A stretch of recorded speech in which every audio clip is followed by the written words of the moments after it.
give some suggestions for use, also show you how you might be able to build students' AI competencies. So I saw a lot of teachers, a lot of professors who mentioned that's your profession in the chat, and hopefully that will be useful. And then also some prompt engineering and AI in the classroom, some specific activity ideas for you. So for context and definitions, to set the context, in the article, How College Educators Are Using AI in the Classroom, Salman mentions it is likely that talking to AI, commanding it, and providing guidelines for its use will be required academic skills in the not too distant future. In The Clear Path, a framework for enhancing information literacy through prompt engineering, Lowe mentions that equipping students with these abilities in order to help them foster critical thinking skills will be necessary for navigating what Bill Gates calls the age of AI. So let's transfer and get into some definitions. Artificial intelligence is the theory and development of computer systems available to perform tasks normally requiring human intelligence.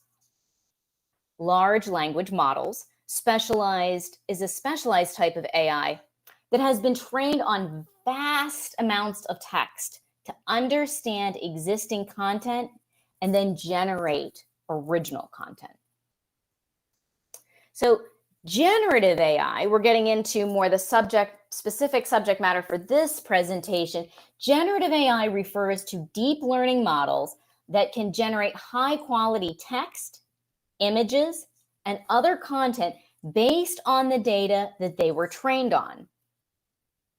So then a prompt is a short piece of text that we give to the large language model as input, and it can be used to control the output of the model in many ways. And then here's what we're going to be focusing on today: prompt engineering.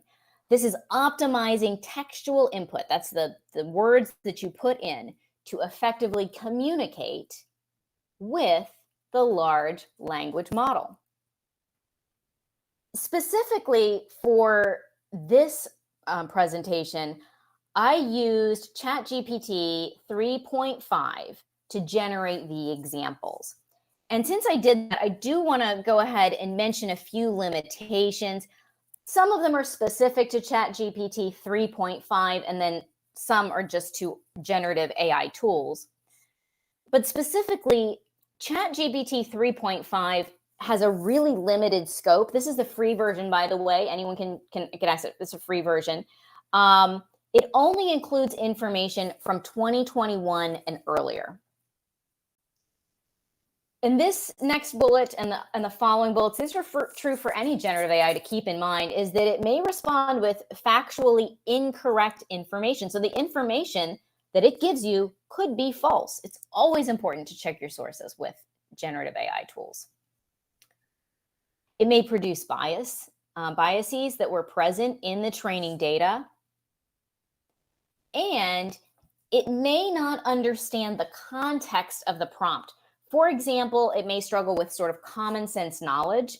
An example of common sense knowledge, at least here in the US or in our culture, would be the sky is blue. And so that would be something we consider common sense knowledge. Everyone's, oh, the sky is blue. But that it's a computer. It may not understand those types of things, or idioms that you use, or sarcasm that might be in the prompt. So I'm going to ask another engage question here. And I'm going to ask you just to put A, B, C, or D. And this will help me to understand how much knowledge this group has about generative AI tools and using ChatGPT or those types of things going forward. So do you never use generative AI tools? Do you use them maybe once a month, once a week, or every day? Oh, thank you so much. I already see a couple of C's in there about once a week. That's terrific. And make these approximations. Of course, if you use it 5 days a week, every day is fine, of course. If you've only used it once, you might put never. Okay. So, good. So we have, about once a week. So people are familiar, it seems like, with generative AI tools that I'm seeing. I'll give just a couple more seconds if anyone else wants to respond how much they use it. But that's really useful to know. I hope that I'll be able to give you some new techniques for when you use it, so that you can do so more effectively. Right.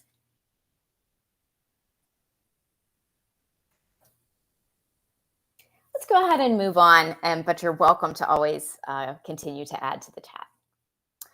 So, some common errors to avoid when we're engineering some prompts.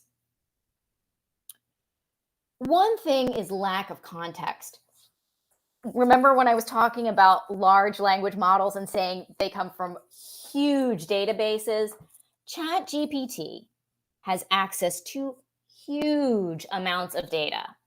To give some perspective, it has access to over 45 terabytes of data.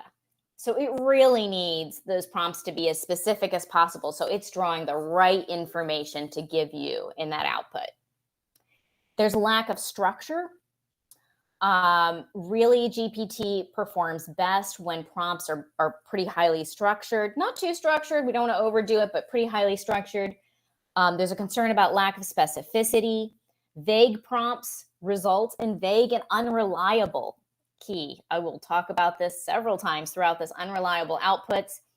And unfortunately, people sometimes put too much trust in ChatGPT. They'll make up information. So so always check and make sure you're validating those outputs. And I just want to say that when we get into this next part, I'm going to go to the RTRI approach to prompt engineering. We're going to be really addressing those first three. And when we talk about too much trust, I'll be talking about that throughout this entire presentation, but really more maybe when we get into specific uses.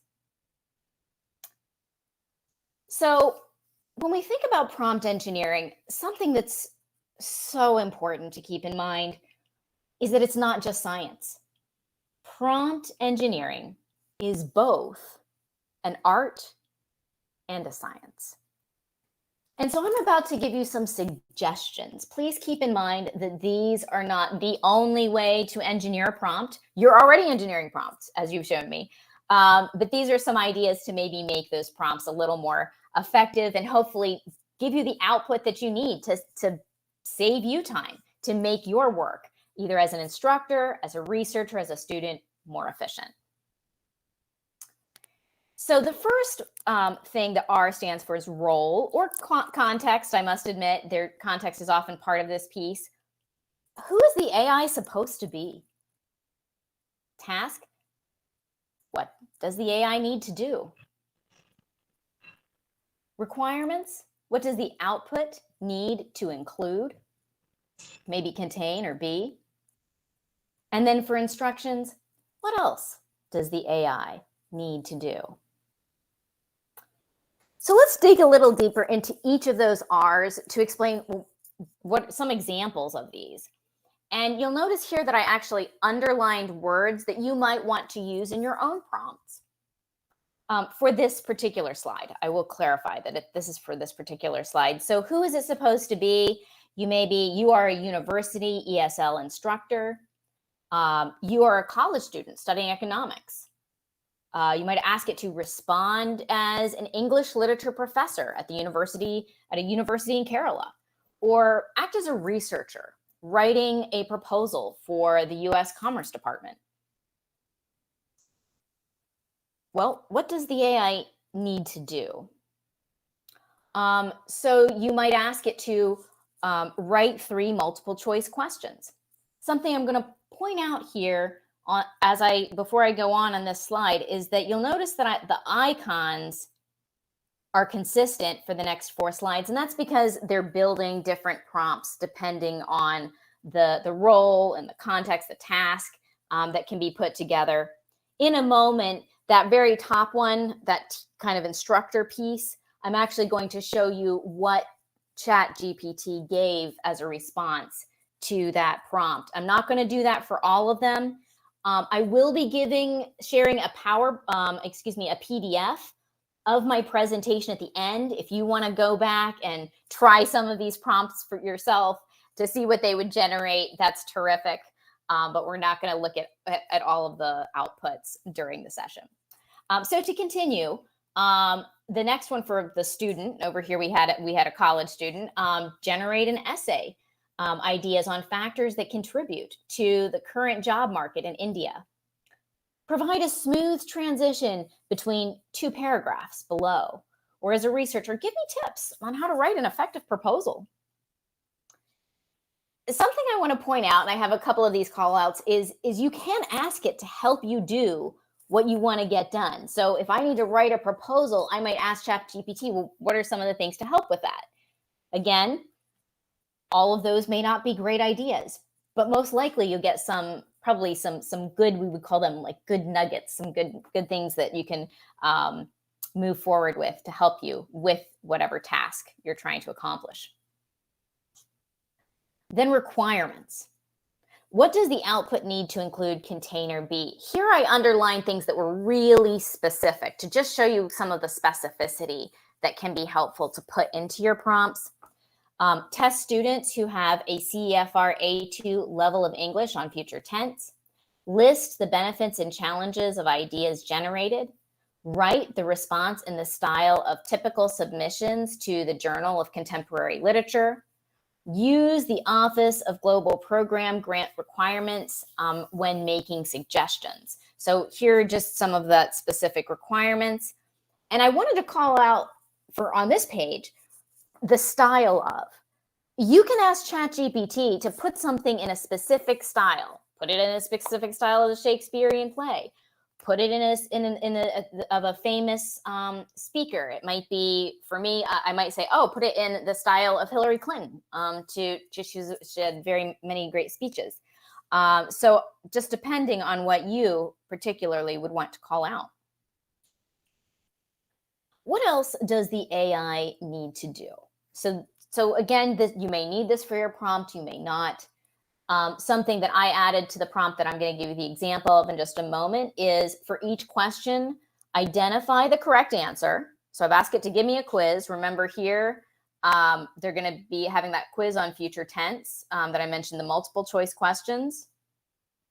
So I'm asking them to identify the correct answer for each response and then explain why an answer is correct or incorrect. I'm going to ask it to generate ideas in the form of bullet points. Provide 3 options, again, specificity, and then limit suggestions to 50 words. Here I'm calling out the fact that you can specify some formatting in the free version of ChatGPT. That's ChatGPT 3.5 that I'm using. It is limited, and I'm going to get to some of that a little bit more later when I'm talking about some of the other additional techniques beyond RTRI. But I just wanted to call that out even here. So here's our example that I'm going to show you. You're a university English instructor, write 3 multiple choice questions, test students who have a CEFR A2 level of English on future tense, and then for each question, identify the correct answer for each response. Option, explain why an answer is correct or incorrect. And this is what that prompt looked like. Again, I'm not going to spend much time here. You can look at that later.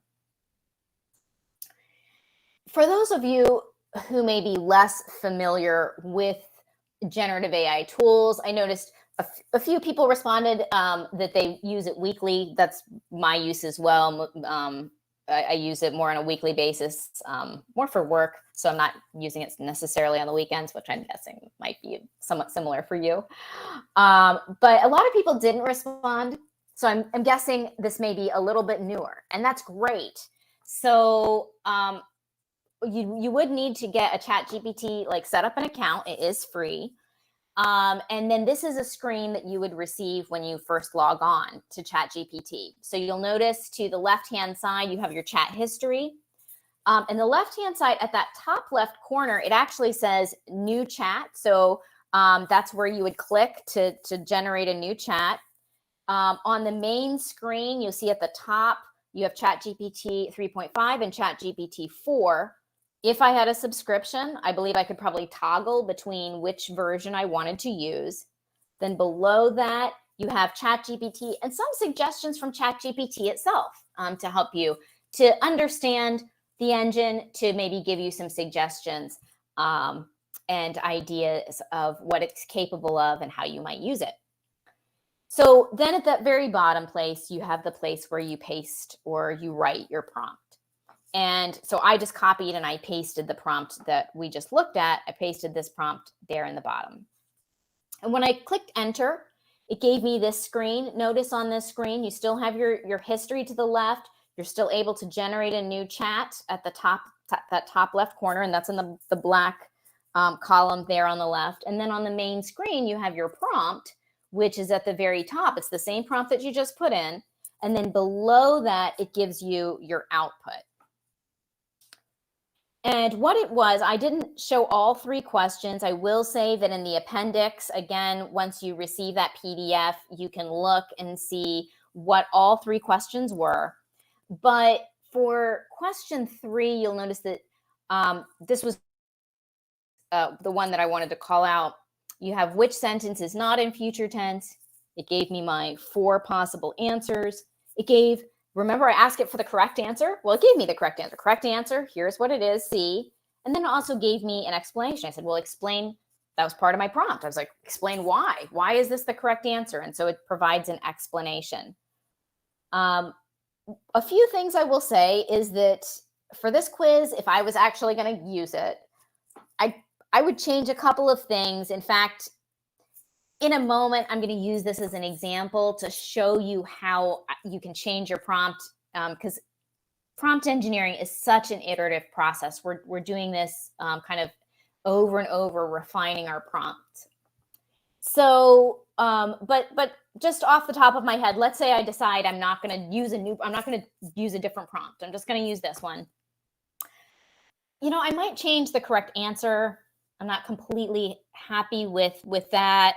The explanation is a little long. I know I'd have to simplify it for my students to understand it, particularly since I mentioned this was like an A2 level student. That would be way too difficult for them to understand. So I just wanted to highlight, and I might even check and just make sure that the grammar was correct. Like, is the grammatical explanation correct?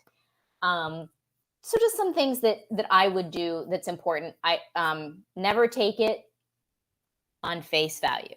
And so those are some of the things that I would critically think of when I saw this output. So here, we're going to go into some further techniques for developing effective prompts. And here, some of them also include ideas for how to use prompts. They're not just techniques for the engineering piece. In a moment, we're going to kind of get a little bit more specific for suggestions for instructors, researchers, and students. But again, here it just seemed like an appropriate place to put some of those ideas as well. So be ready for not just how to engineer your prompt, but maybe some ways you might consider using generative AI tools, either new ideas if you already use tools like ChatGPT, or it may be some ideas that you that may not be that if you don't use it. So some further recommendations. Use the AI tool interactively. Engage it in dialogue. Ask the AI questions. What were the top 5 most important global economic concerns in the 1950s? And then give it some feedback. This outfit is wordy. Make it more concise. You might use the tool interactively and engage it in dialogue. So for example, you might submit a prompt and then ask the AI to change the output. This can be done using that regenerate button. You kind of see there, I have it circled. At the bottom of the output, But keep in mind, if you do this, that you will lose your original output. In a moment, I'm going to talk to you about how you can change your prompts and get new output in a couple of different ways, and you don't necessarily have to lose that output. Another recommendation when you're engineering your prompts is to provide it with examples. So for example, you might say, use the style in the paragraphs below to write something. And then include a few paragraphs that you've written in the prompt. I'm going to use an example from one of my own articles. One of the things that's very important, we're going to talk about this more in a moment, is privacy. You should never put anything into generative AI tools that you have not asked someone else if it's okay to do, for like your students' work, for example. So this is my personal example, is I might say, use the style of the sentences below, write a summary of the article defining, conceptualizing, problematizing, and assessing language teacher assessment literacy by Stabler-Havner. And then I gave just something that I wrote. Ask it to show your work, provide sources, and go step by step. I keep on saying I'm going to come back to that. Don't trust GPT, but the AI will make up information that it does not have access to. So some evidence indicates that asking it to actually show its work or its sources reduces that risk somewhat. And even if it doesn't, it really makes checking your work and checking what ChatGPT, it makes it a lot easier. And this comes to, remember I talked about if you want something in bullet points, you can say, put this in bullet points. Another thing that you can do is that if you want the form in a table, state that in the prompt. The free version generates tables, but it doesn't generate images or graphs. That said, something you can use ChatGPT for is you can ask it how to visualize data. So it will just give you a description of how you might do that. They might say, oh, use a Venn diagram with this overlapping and this overlapping. If you have dogs and you have cats, and then in the center you might have like animals or pets, it'll give you the words and describe it, but the free version won't actually give you that Venn diagram. It won't give you the graph, the illustration, or the chart. And then ask it how a prompt can be improved. For example, how can this prompt be improved? What were the top 5 most important global economic concerns in the 1950s? And here was ChatGPT's response to me. It said, to enhance the clarity and specificity of the prompt, you could consider rephrasing it as follows. What were the 5 most significant economic concerns during the 1950s? And this revised prompt provides a straightforward question and specifies the time frame being discussed. So let's say you are still not getting the output that you want. Try this. The exact language is so important.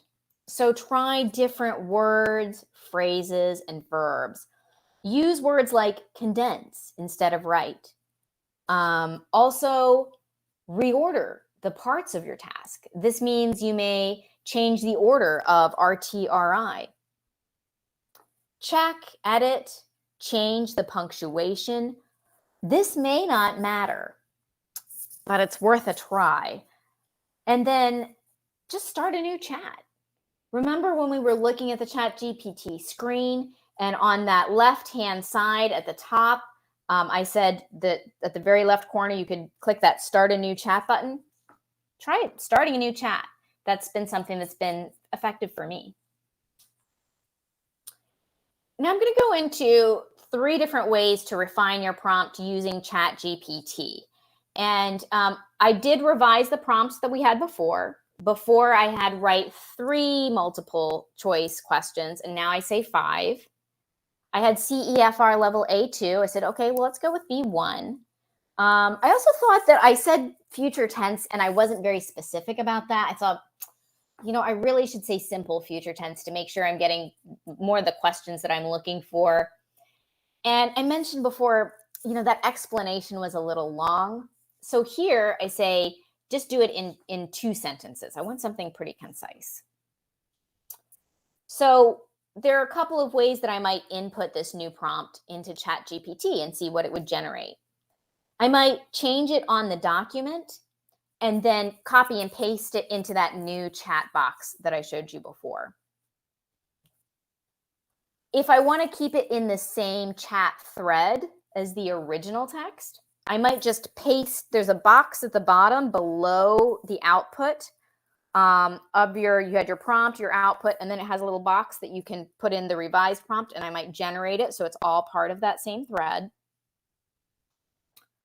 Or you can edit the original prompt, and up there in that top corner, sometimes you have to move your mouse to be able to see it, but in that right corner next to your original prompt has a little edit button. You can click that, and when you select that though and you edit that prompt, keep in mind that you will lose the first output.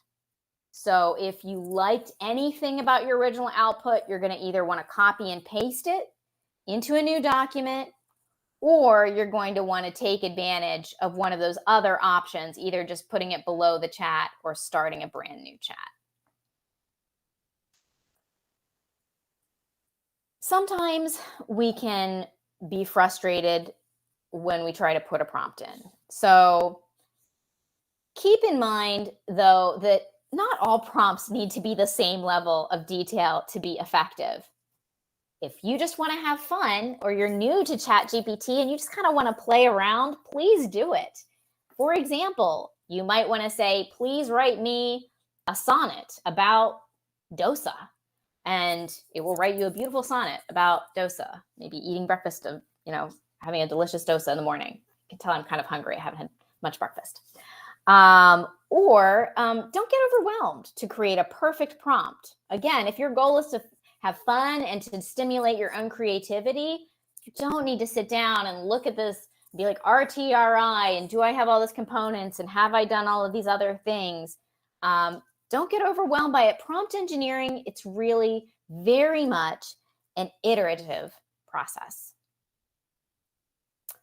Something I'll note is that when you put the same prompt into GPT, you will most likely get a different output each time.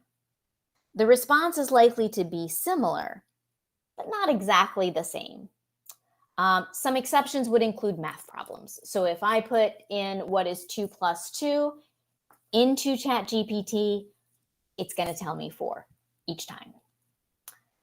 But just to really highlight this about what I mean is if I use the exact same prompt, you'll notice that the outputs were different. The question 1 on the left-hand side says, which sentence is in the future tense? And the question on the right says, when do we use the future tense in English? So some suggestions for use. For those of you, if you don't mind, just sharing in the chat for a moment. And again, I give you an example here. If you use generative AI tools for your work or your studies, would you mind just taking a moment? I won't take very long, just a minute to wait to see if anyone's willing to share sort of how you're using it. An example that I give is I use it to generate activity ideas. So I'll give you a moment if anyone has some input.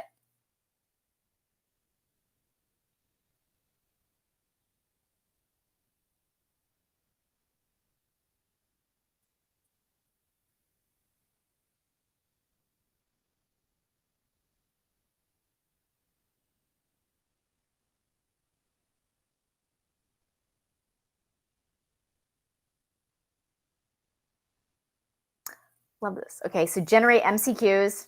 Yeah, it's a great way to get a general idea about the assignment at hand. I love that use. I did not think of that, Nahal. Thank you so much for sharing that. I'm gonna use that myself. That's really interesting. Some really interesting uses. Thank you.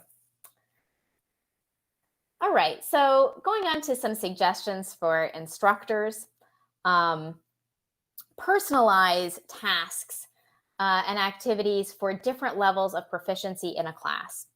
So something that I have definitely struggled with as a language instructor is to provide different levels of instruction to students, because differentiating instruction can be really important. I might have lower students who are at a lower English level, and then kind of, intermediate tends to be, that kind of larger band. And then some people who are just really advanced, and they're all in the same class. And so I try and make things a little simpler for those who have a lower level, and challenge those who are at the top. And that's really time consuming. But now with generative AI, we can put in our activity and say, hey, can you please make this simpler? It might be, you can also use this for content subjects. So if you're teaching a business class and there may be just some core principles that you're like, people really need to get this, and I know some students are still struggling, simplify this for that level. You could also say, make it more advanced and challenge some people. So add to this activity. You might ask it to put it for different CEFR levels if you're doing a language class. So that's one interesting use for instructors. For classroom activities, you can just ask it to generate ideas. If you know that there is something specific that you're going to be teaching about, let's say it's agreeing and disagreeing, just ask it to generate some activities to help your students with that, and use that in the class for your lesson. You can also use it for rubric descriptors.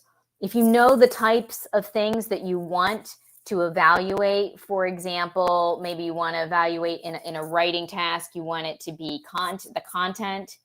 You also want to look at things like language use, which would be, grammar, mechanics. Maybe you want to look at vocabulary. You can say, I want to look at these different things. And let's say you want 4 different levels, and make it a 4-level or a 4-band rubric. And you can start generating ideas that way. Another idea is to generate lesson objectives. And here's a prompt idea, something, again, I'm just really am very much an advocate for very practical things, is creating something like a lesson objective. You might have express and explain opinions about TV programs when using the language functions, like agreeing and disagreeing. Having a specific STEM the learner will be able to, or whatever you use. Then you might say, use observable and measurable verbs like express, explain, or apply. Ask it to focus on a particular skill or element. And then it doesn't have to be a language focus. Again, this could very well be something that is content-based, and then including some kind of context in which the task will be accomplished. And in that particular example that I give of a lesson objective, I have about TV programs. And a tip is to provide the AI with an example to follow. Again, if it's your own example, great. If it's someone else's example, just ask for their permission.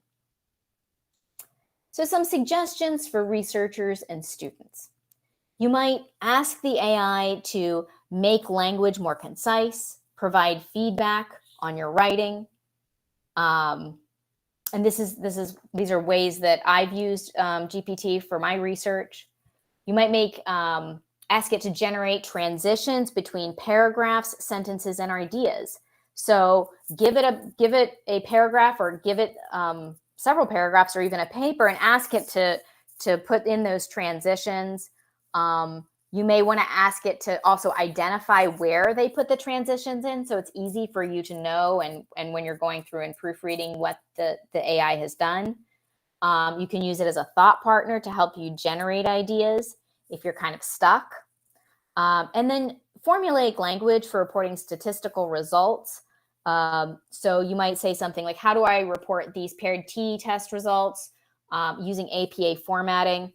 This can be particularly helpful for reporting statistical analysis because when you're reporting statistical analysis, the language is very formulaic. So I realize that I don't know how many people are doing that, but for me, I found that very helpful. Of course, when I've used this in that manner, I always check it with either papers in the field or other kinds of stats books just to make sure that it is correct. But when you're struggling or not quite sure how to formulate some way, it can be useful as a thought partner.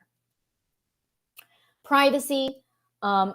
Don't put students' work, I've mentioned this before, I'm just reviewing here, their paper submissions for qualitative data, interview data, or anything else into the engine without their permission.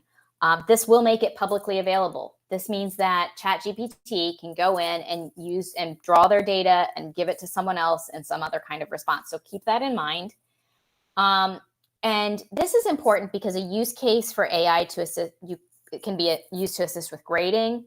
I mean, you can give it a rubric and ask it to provide grades on different writing responses. That's especially helpful if you can say, this is an A-level paper, this is a B-level paper, this is a C-level paper, and provide it with examples to do that. Or with analyzing your qualitative results. Researchers I know have been using it for coding, so to help them even like as the second, almost the second coder for thematic analysis. But again, before you put any of those data into the engine, make sure that it is okay with your students or the study participants. And then let's go into talking a little bit about building students' AI competencies. And this is also known as digital or AI literacy. I personally tend toward using competencies. I feel like it's a little bit more specific. And then it's a little bit easier to say, I have competency in this, but I need to improve my competency in that. Whereas literacy, talking about a kind of a deficit model and saying someone is illiterate in AI or digital literacy doesn't feel as, quite frankly, as comfortable. So I tend toward using competencies, but you'll see digital or AI literacy in many places. To start off this section, I really like this from ChatGPT advice academics can use now to harness the potential and avert the risks of OpenAI new chatbot. Academics should think a few years out, and here's an important piece, invite students into the conversation. And I know that when I was talking with Sam, he mentioned some students might be participating, and that's terrific to really invite them to be a part of this whole learning that we are all on, this new learning journey of OpenAI and ChatGPT and generative AI tools.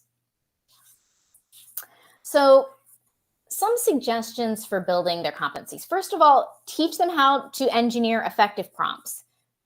There's a lot of resources in this presentation to do that, and maybe you're already doing that yourself. I'm not saying, but hopefully you'll have one or two maybe new things that you've learned. Use generative AI to help them build critical thinking skills. This is things like analyzing their output, so key. Identifying errors and inaccuracies.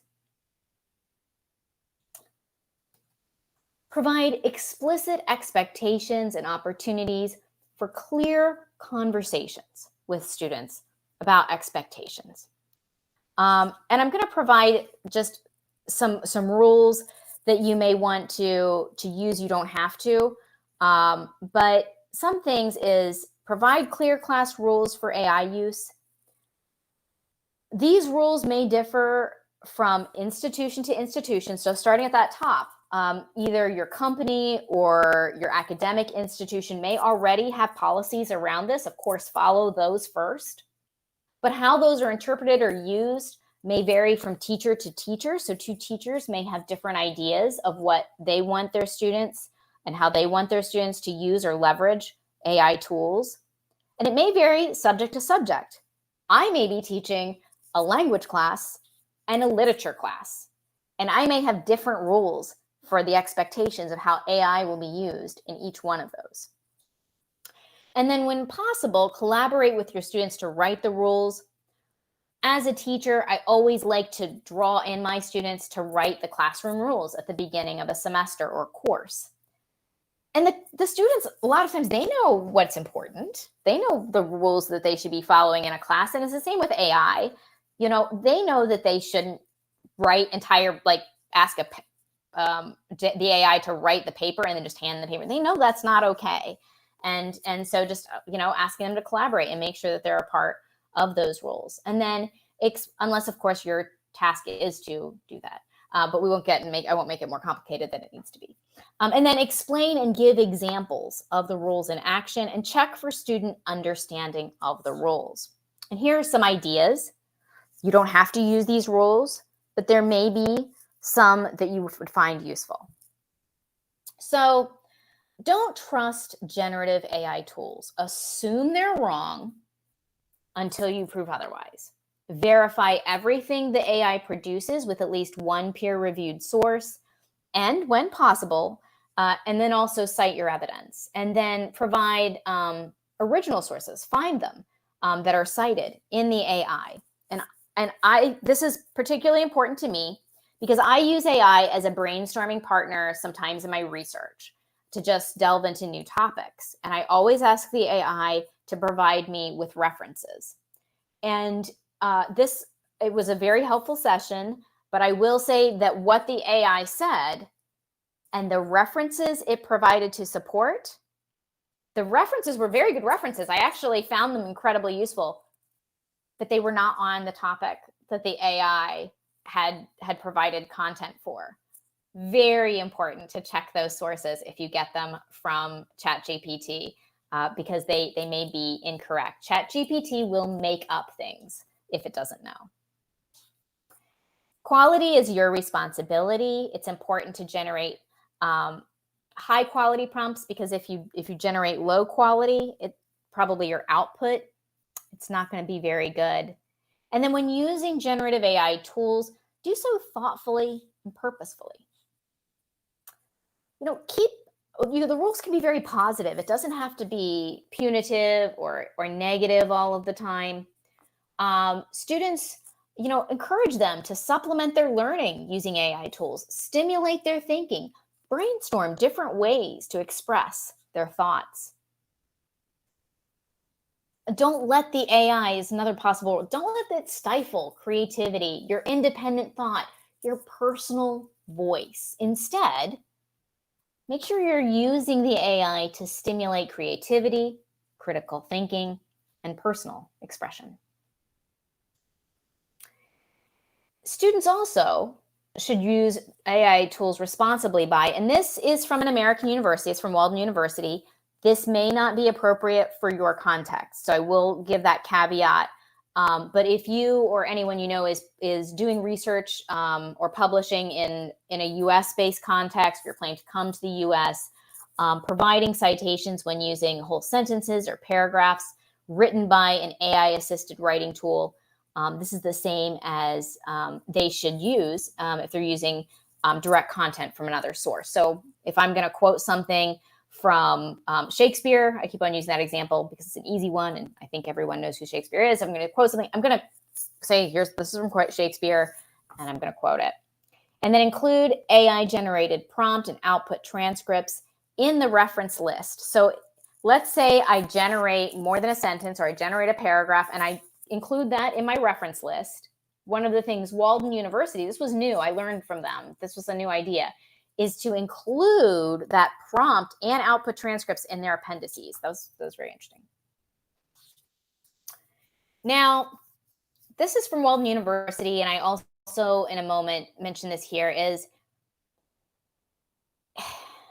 I would actually discourage the use of AI detection tools, but I will say that if you use them, like ChatGPT 0, use them with caution. Now, if you want to use it to help inform conversation with students about cheating, great, okay. But they really are not yet reliable enough to penalize students. Just last night, as I was preparing this, I got a notification from LinkedIn. The notification was on this post. Malik is someone I used in others. He's kind of well known. He's at the Wharton School, which is Penn, University of Pennsylvania. And he does a lot with AI tools and generative AI. And he's like, his top thing is do not use AI detectors when grading. And he gives a couple of examples, but one of the things he really draws out is that, for example, this is the example he gives there on the right-hand side, is that they often have very high false positive rates against non-native English speakers. So just a warning, I don't know if you're using those tools or if your institution is, but use it to maybe have some conversations, but not to pass firm judgments. And then here we're coming to the end. I'm going to just wrap up with, again, for those of you who are teachers, I'll admit this is a little more specific, but for those of you who are in business or something, hopefully maybe there's a few things that are transferable to your own writing, for example. This one is pretty instructor specific. So rubric familiarization. An idea is that you could generate writing samples for an assignment at different score band levels and have students rate them according to the assignment rubric. And this familiarizes students with the rubric and grading expectations so that they can then know, okay, when I'm writing this, I have a better expectation of what the teacher wants and what I need to do to get an A or to get a B on that paper. And I give you some specific, a prompt idea. So your role or context, going to RTRI, you're a student and naming the class. Then write an essay according to the following assignment instructions, and you insert the assignment. The essay, it needs to receive a score of and then have a score level according to the following descriptors, and include those descriptors. And then include an explanation as to why the generated essay would include a score at and then have the score level. And of course, you'd repeat this process for different score band levels so that they would have examples to be able to rate, review, and compare. And then the revision, the next idea is revision practice. And again, this is transferable, I think, to anyone who's just working on their writing and wants to create just high quality writing. I think we all do, is to generate an essay that has grammatical errors, incorrect citations, and maybe some other challenges it could be your students have with writing or with your content area, inaccuracies maybe that they're often, or mistakes they're making in some theory or model. And then ask students to revise the generated essay, that is, find the flaws and see how they could improve, or how it needs to be changed. And for students, you could do this activity to practice grammar or even your content subject, whatever you're struggling with. But ask it to generate the same essay, one essay that has errors in it, and then ask it to generate the same essay without the errors so that you can compare. Like, did I go through? Don't look at the corrected. Don't cheat. Don't look at the correct one without errors before you try and correct on your own. But correct it, and then you can kind of compare. But by this time, don't trust AI to be 100% correct. Remember to check it with reliable resources. And your prompt idea for this, respond as a student in, and then you can name the class. Write an essay in response to the following prompt, and insert your prompt. And then include the following grammatical errors, whatever errors, it might be relative clauses that you're struggling with, whatever it is, have the errors, 3 to 5 maybe that maybe your students commonly make or that you struggle with yourself. And then after generating the essay, and this is the instructions, so tell it, after generating the essay, identify errors that were made, and then also include 3 suggestions for how students could improve, or if it's yourself, how I could improve their grammatical competency in the following areas. And then just to be as clear as possible, remember, you got to be specific with these prompts, is then I would restate the grammatical errors that you had listed under requirements. And then for the last one, integrating AI into assignments. So this can be fun for students. Have them use it. Remember, I'm encouraging you to use AI tools with teaching and not to be afraid of them. Help use them, leverage them for yourself in your own work to make it easier, and also teaching your students how to do so because they're going to need these skills moving forward. So tell them, for example, you can tell the students to have the AI generate 2 poems. It's just an example, 2 poems on a particular topic or theme, and then tell students to compare and contrast the poems that the AI generated. So here, instead of necessarily a prompt, I'm going to give an assignment hint, is you can provide specific instructions regarding what the prompts need to include. For example, should they be about the same topic or different topics? Should they be in a specific style like free verse or sonnet? Provide guiding questions for analysis. For example, what is similar or different about the poems? What do you like or not like about the poems? How would you improve the poems? And ask students to include the prompts that they use to generate the poems. So just wrapping up here, I know that it has been a very long day. I really appreciate all of you for sticking around and learning a little bit more about prompt engineering. And we have really learned a lot. We've looked at context and definitions, common errors to avoid. We've looked at the RTRI approach to prompt engineering, further techniques for developing effective prompts. We've looked at some suggestions for use in building students' AI competencies, and then we looked at some pretty specific activity ideas. So I'll leave you with this thought. Don't ban GPT in schools, teach with it. Today's students will graduate into a world full of generative AI programs. To be good citizens, they'll need hands-on experience to understand how this type of AI works, what types of bias it contains, and how it can be misused. And so, I mentioned this at the very beginning, is if you could write just one, it can be super short, and I'll wait just a short time. I know that you've had a very long day. If you could write one sentence in response to the question, what is one thing you learned during this presentation? And you may make it may be super short. It may be something like, doesn't have to be long. When grading, I should not trust AI detectors. I'm just kind of interested if anyone has any thoughts about just one thing that they learned.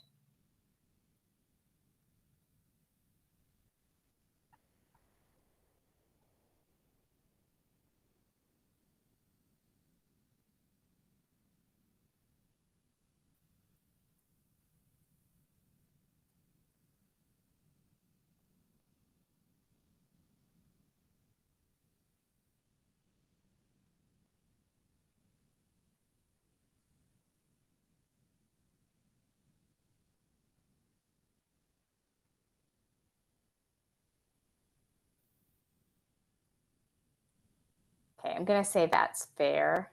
You may be typing. Oh, yay. Thank you. Thank you, Deepta. Integrating AI in assignments. Double check the references. Yes, this is important. Proper prompts to get, use the proper prompts to get desired results. Good. These are great. This is exactly what I'm talking about. Short snippets. This is perfect. Low accuracy. That's good. By engineering with AI a lot, we can improve. Yes, exactly. I love that. That iteration is really important. Yeah. Awesome. Cool. Well, thank you. And you can continue to put those in. I just wanted to say that, and this is, I'll put this in the chat as well. Prompts are really important. I love that. Okay, one question. I'm going to post something and then your question. All right. Is that updates and connecting? These are things that I have been working on. If you want to look at the TOEFL Go app, that I don't think any of you are necessarily preparing for TOEFL, but if you or you know someone and they need some preparation tools, this just came out in July. That's something I've been contributing to. If you want to connect with me on LinkedIn, I welcome that. if you just send a message reminding me that we met during this conference. And then here's the link to the PDF, if that's helpful. And going over here, thank you so much. I am just going to note that there are references in the PDF as well. They should be clickable. And then I did mention that that RTRI generated example is going to be in the appendices. So someone mentioned they have a question. Go ahead and either come off mute or you can post it. Can we generate entire worksheets for a specific subject or topic? Oh, yes, definitely. I love this question. So Nahal, when you talk about worksheets, what a great use. See, thank you for contributing to this discussion. And I'm just learning from you. 100%. Just go through, I would recommend using some of the things that you learned through about prompt engineering and say, be really specific. Make sure that you're clear on what you want the output to be. So what do you want the worksheet to cover? What kinds of questions should the worksheet have? Make sure you tell the ChatGPT if this is based on any kind of content from, say, a textbook or from an article or something, you'll want to give ChatGPT that information. But 100%, this is really terrific on a topic. Any other questions? Oh, thank you. Thank you so much. A big thanks to all of you. I really appreciate it. Is there any specific way to verify generated content other than Googling? Yeah. No, I'm afraid it just takes hard work. We have to roll up our sleeves and Google it, look up the actual resources, look it up online. And remember, Google isn't 100% either. So it's a generative AI tool in and of itself.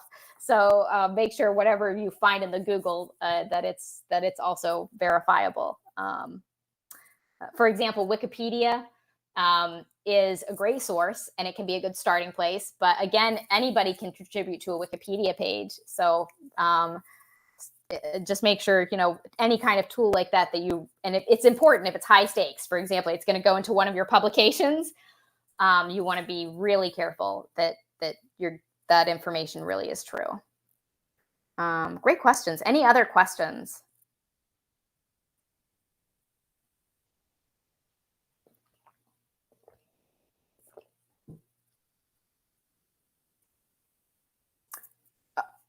There might be scams in some AI tools. I think that there's scams everywhere, Nahal. So I would say just always be really careful. Like I said, for ChatGPT, that's what I use. I'm not sure which specific scams you might be referring to. I know that recently I did see some AI tool scams, meaning like they would send like fake emails about fake tools and those types of things. I think when it comes to like AI security, cyber security, technology security, always be cautious before clicking links or going to a site that is recommended or anything like that. So that's a really good warning. I agree with that. I think it's really important. Oh, thank you so much. I appreciate that. I'm always concerned. Dr. Pramanand, I'm so sorry. I'm probably mispronounced your name, but thank you. That's very kind. How can we find it? Oh, you mean how can you find ChatGPT? I believe that I gave that in the thing, but let me just find that link for you. Open AI. Okay. Oh, the scams. Oh, how can we find the scams? I don't think you want to find scams. I don't know. And also, if you're talking about like locating the scams, there are a couple of different things. If you get an email from someone who, one, always check the email address. Like, for example, even if it has a name of someone that check and make sure that it's the at, like if it's at an address that you don't know, be careful. Always check for sort of inaccuracies in messaging. Does it seem too good to be true? It probably is. So there are ways just kind of to check carefully before going to it. If you don't know about it, you may even Google it. Like, is this a thing? Like, before you're like, oh, this sounds like a good resource, maybe Google it. And even like sometimes what I've done when I've been concerned about it, I'll Google something and I'll say, is this a scam? And I'll put scam, like the whatever it is, and then put scam after it. And sometimes things come up and show, yeah, this is some problem that has been reported. So that's a really good concern. I'm always concerned about cybersecurity as well. Be deliberate on plagiarism aspect of, yeah, I understand, Resume. I think what you're asking, oh, when I allow some notification, oh, and it spams me with email ads. I hate that too. Nihal, I just read your resume. I'll come back to yours because that's a very important thing. I see what you're saying. And it spams you with mail with ads. I think with this is that you just have to be annoyed and delete the ads. I have the same problem. And what I've done is I've actually opened different email addresses so that then I can provide it to like just friends or family. And then I have this other email address. I still have to check it because some people have it. So that's frustrating for me too. Yeah, you can try to unsubscribe. You can try and mark it as junk, in your junk mailbox and say this is junk. But I noticed with some of the instances that this has happened to me, it just keeps on coming back. I wish I had a better solution for you. But I empathize, at least. That's something. Yeah, I had to do the same. Okay, yeah, we're on the same page. Okay, see, you knew what to do. I wish I had a better response, though. If you find out something, Hall, you let me know. And then Resmi said, could be deliberate on plagiarism aspect of generative content. Oh gosh, this one, Resmi, I think this is a big concern. I'm really glad that you brought this up. Because I've just told you, especially with non-native speakers, that you can't trust things like ChatGPT-0, which is an AI detector. I think that a challenge with this is that things that I've considered and thought of, frankly, I haven't gotten so far as to how it's going to make it easier on teachers. In fact, I think of it as something that maybe make it more challenging, because it's something like, for example, making sure that students are, and this isn't perfect, maybe writing things more in class, doing more in-class assignments so that you can monitor them. But if they're using an automated tool, they can be, using, I know they can be using it even in class. The other thing is to have like a 2-part assignment where they write something, but then you actually quiz them. Like when they come in, you ask them about the assignment. If they can't answer it, that's problematic. Like, where did you find this? Or tell me more about this. Or where did you go to find this resource?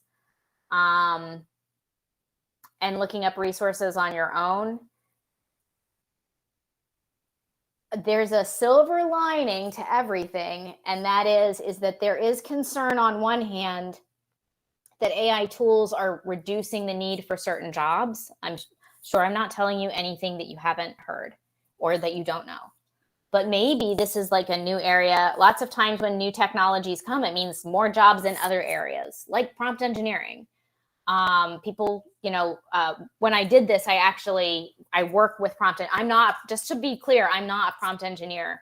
That's not my job. I use the tool in my work, but there are real, actual people who are hired to do that type of work using JSON encoded files. But maybe this is an area that will get people who need to be these, kind of more fact checkers. Maybe we'll get people who, are able to make the AI detection tools more effective. So for you though, right now in your classroom, asking students about where they got their resources, asking about the process they did for writing, do more process writing. That might help. So process writing assignments where they start with brainstorming and then they move into first draft, second draft, third draft, so that you can see the different progressions. It's not perfect, but that might help. So really good question. And it's a concern that's near and dear to my heart. Yeah, when I find, or if I find other resources, if you connect with me on LinkedIn, I will be very happy to share those. Any other questions? I haven't seen any more in the chat, and I know that we're close to time. It's been a very long day. You all have learned a lot and are amazing to continue to be here so late. Thank you. Yeah, sure. I wish I could help more, Resmi. Thank you. I hope all the questions are answered, and I hope there isn't any more questions left. Yes. That's fine with me. Yeah, Deepti, I think you're the one who is moderating the session, so whenever you are ready to wrap up, that is fine with me. Yeah, no, if anyone else have any more questions, we can have a chat about it. So I think it is almost done. So yeah, that was a very insightful and a very interactive session. I would like to take this opportunity to thank you for sharing your expertise and shedding light on the intersection of generative AI tools and higher education. The presentation has been both enlightening as well as thought-provoking, offering us a deeper understanding of how generative AI can revolutionize educational process. I would also like to thank all the participants and also all the faculty members for making this event a success. Thank you once again. So this marks the end of our first day of international seminar. Tomorrow we'll be meeting again in the morning. I hope you all will be joining. So thank you. Thank you all very much. It has been a pleasure. Deepa, thank you so much for being an excellent moderator of this session. And I wish you all the best with this conference. It's very relevant, very timely, and very important. Thank you. So now you can leave the meet. Right. Yeah. Thank you. Bye-bye.